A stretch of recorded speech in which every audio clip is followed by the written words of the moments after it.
It's BBC Radio 1 Extra, everything R&B, and I get so excited when I have an opportunity on this show to chop it up with some absolute legends.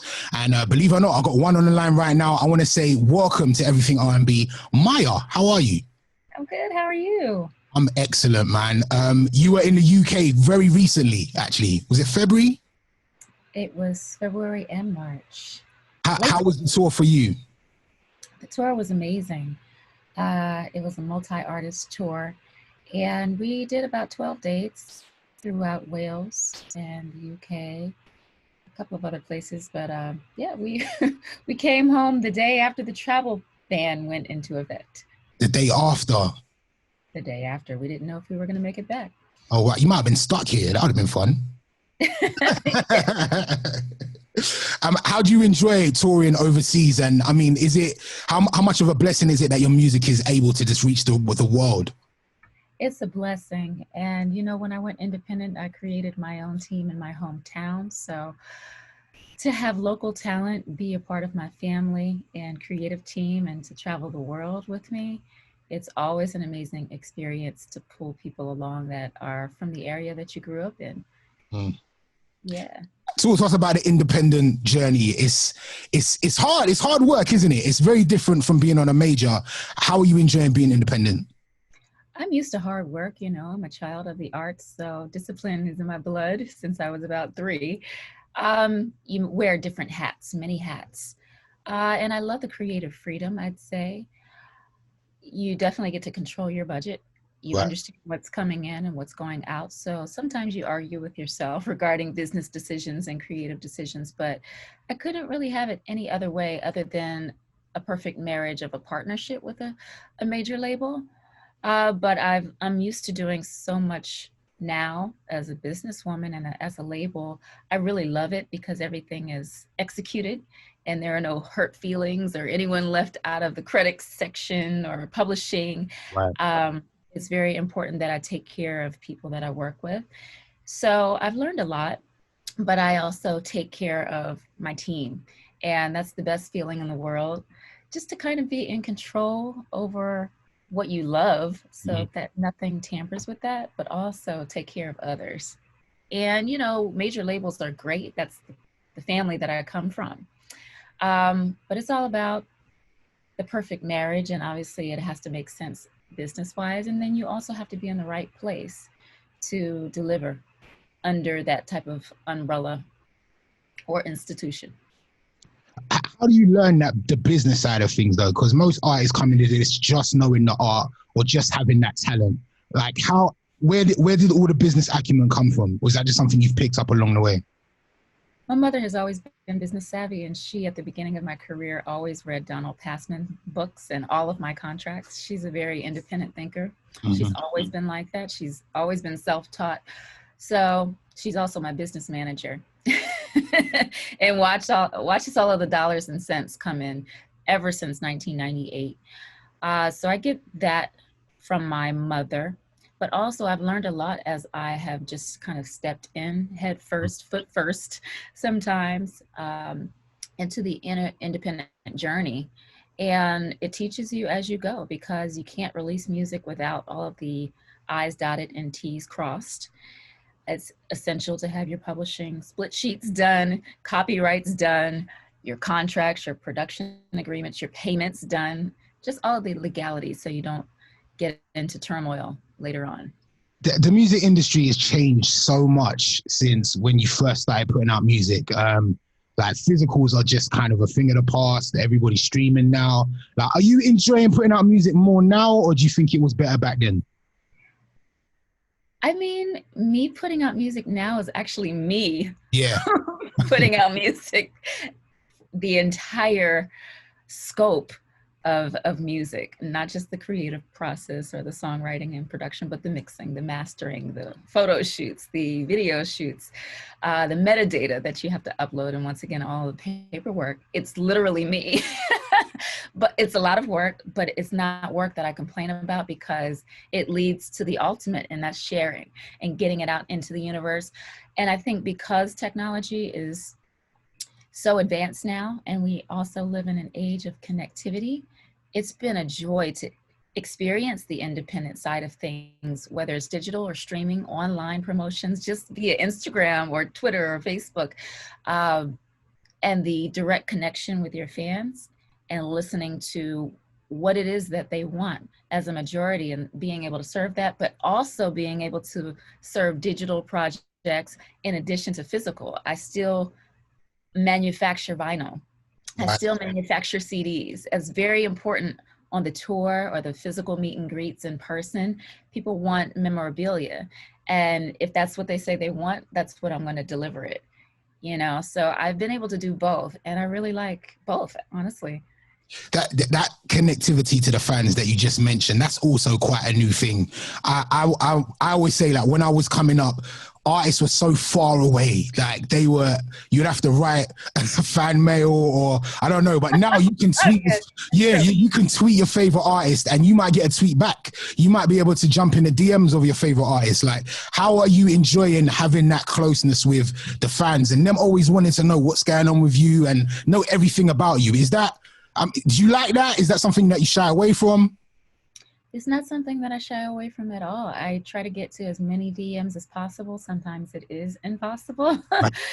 And it's a big delay to try to get to everyone's conversations or questions. And then it turns into a full conversation to keep up with. But I've been able to conduct vegan challenges and actually take my fans on the road, whether it be training as interns and allow them to do graphic design, get them paid. That's amazing. That is amazing. Yeah. Doing winners challenges, holding or hosting retreats. But in addition to music, it's become a very personal experience where it's not just about your music that is self-serving sometimes for therapy purposes or artistic purposes, but really honing in and listening to the feelings or the life experiences of your fans. And we do lives all the time. Sometimes we do personal private Zooms. At one point there was Ustream and Tiny Chat. It just keeps moving, isn't it? I don't shy away from it at all. But obviously there are invasive questions or very fanatic individuals, but you can filter that, you know, and handle them in a very, very nice way. But I love it because I can also control the narrative. Definitely. I know you said you were in the UK at the beginning of the year on a multi-artist tour. And whenever we see those lineups with those amazing 90s artists, we come out. We want to see them. Like, there's a real affiliation and a real love and a love affair with just people and 90s R&B. And the nostalgia is infectious. What do you think it is about 90s R&B that just keeps drawing us back in? Like, we miss it. We want that sound so much. Well, 90s R&B was all about expression and wearing your heart on your sleeve. Men or women were not afraid to do either. So everything was a little softer then, more vulnerable, I'd like to say, more emotional or emotionally attached and expressive. Today, there's a different type of culture and there's still lots of R&B prominent. It's less to get promoted or placed on mainstream radio. It's a lot more expensive to make versus just a track. And it's considered more adult contemporary. Okay. But you still have R&B artists that are touring, whether they're new, because there's something about musicality, chord changes that strike a chakra or an emotion within that sometimes you're not necessarily ready to confront, but it hits you.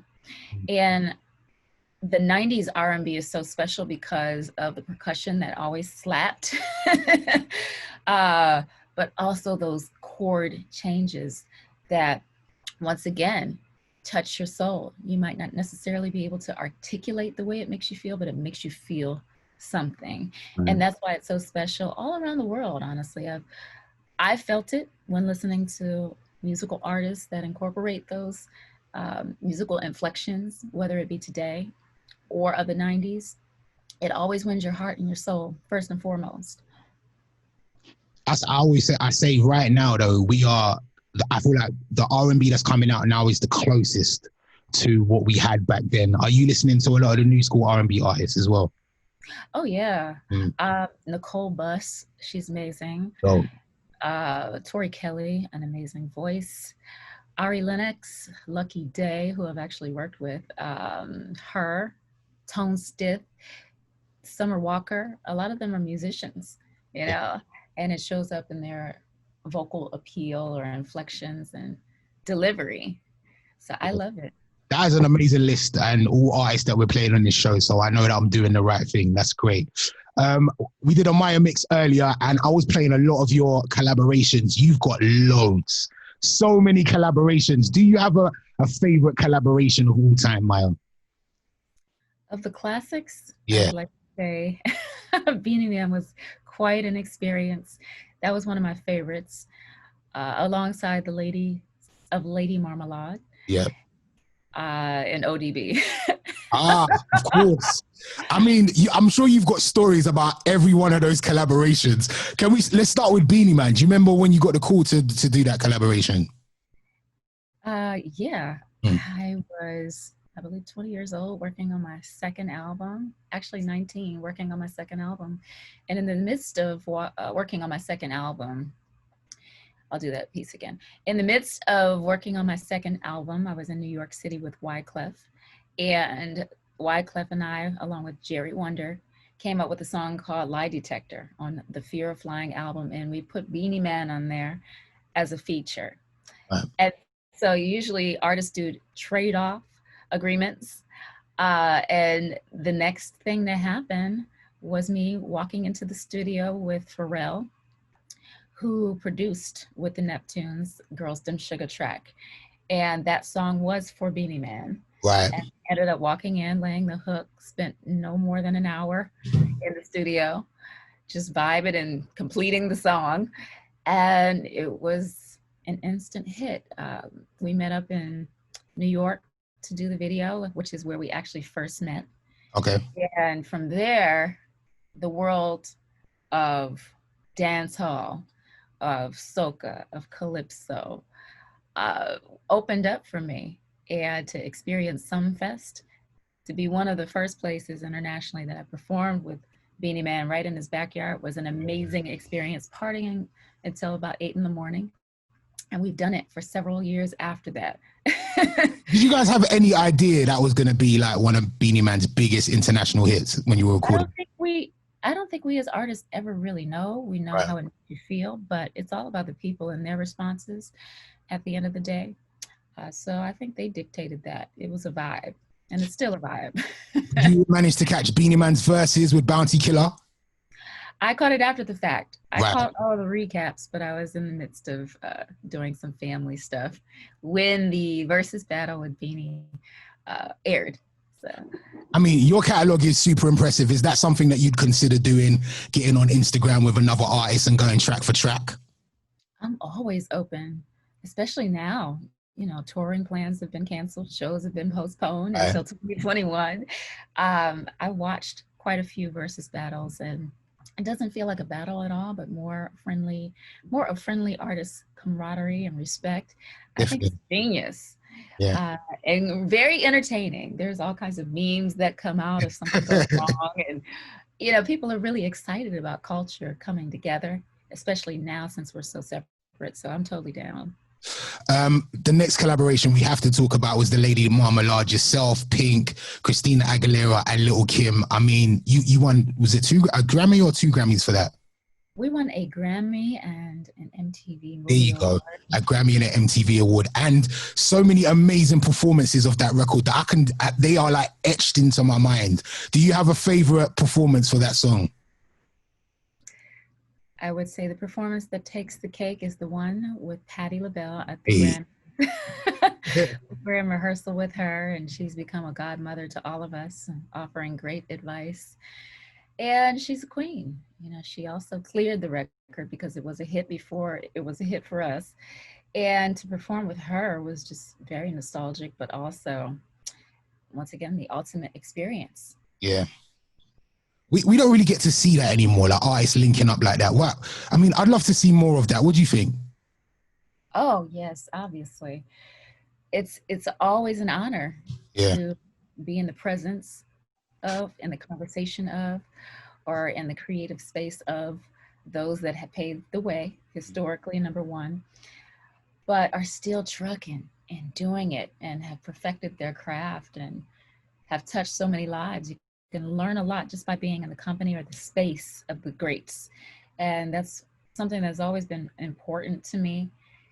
And life is so short. You know, we're all getting older. So as much as you can soak up, whether it's knowledge, whether it's business savvy, whether it's your craft, I Yeah. would recommend that for every artist out there that wants a career of longevity, or to at least stay close Mm. to your core and your center, because there are a lot of artists that have been through so much more than all of us, current day generation, that can speak on knowledge and lead the way and show you or point you in the right direction and call on in those times of confusion or need, because it can get confusing in a business that, you know, is very competitive. Yeah. Yeah, absolutely. I really want to just quickly touch on Ghetto Superstar. I think that was number one in the UK. That was a huge record.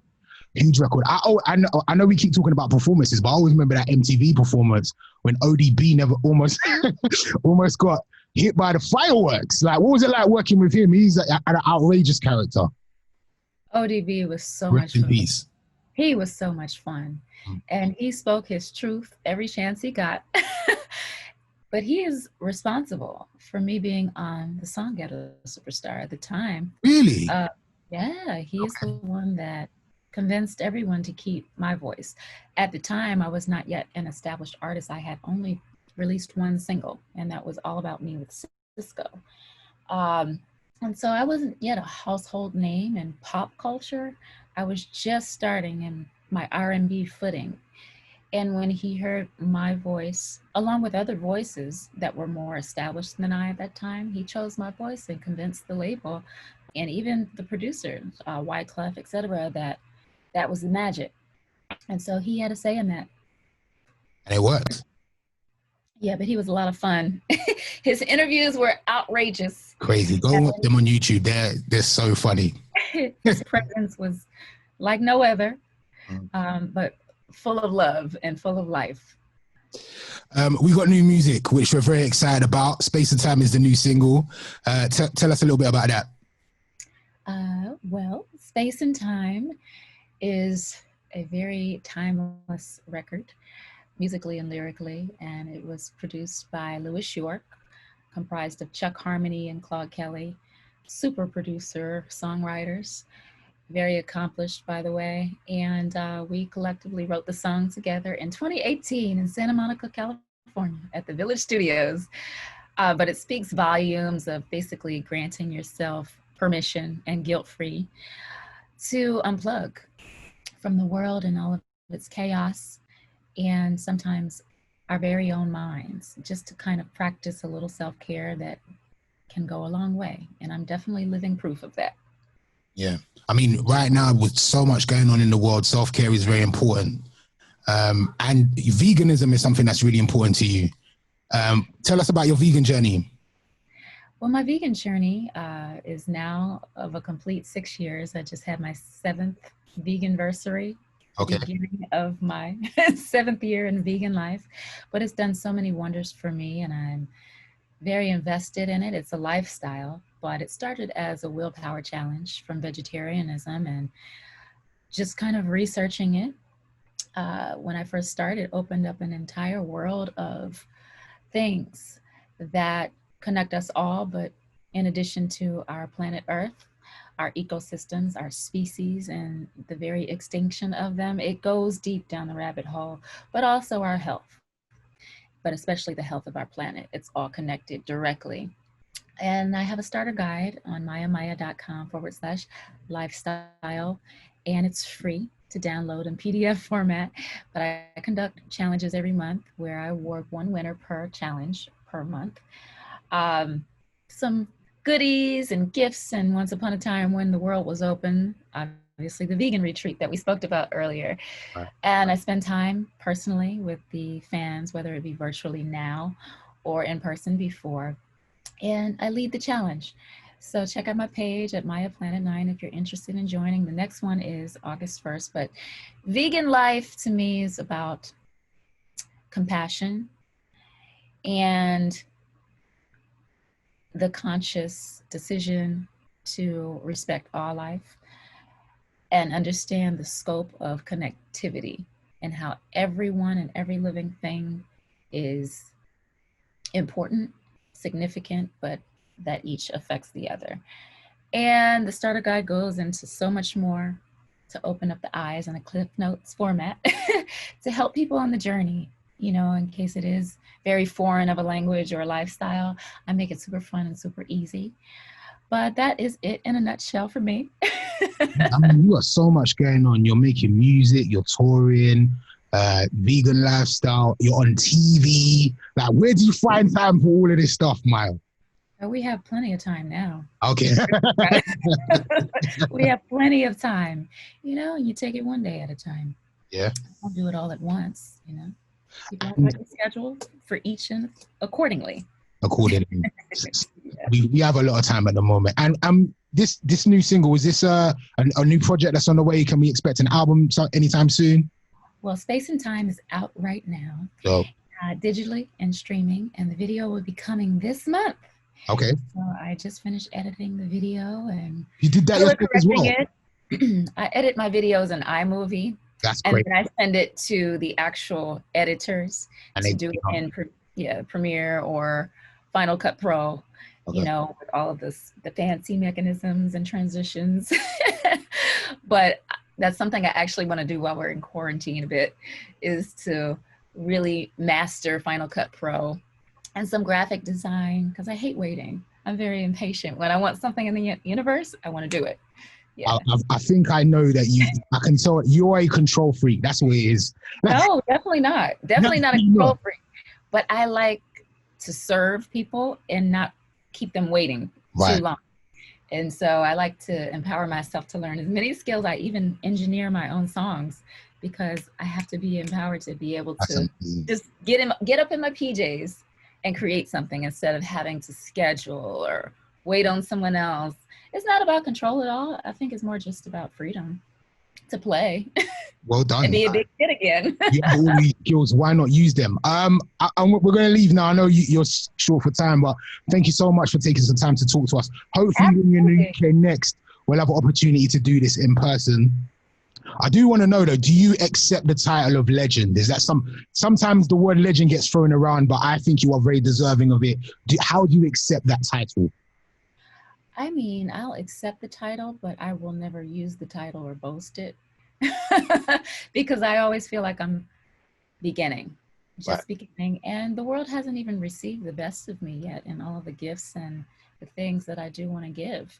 I always feel like I'm just getting started, but I also have a lot of things now as a woman and no longer a teenager that I feel can add and elevate in people's lives.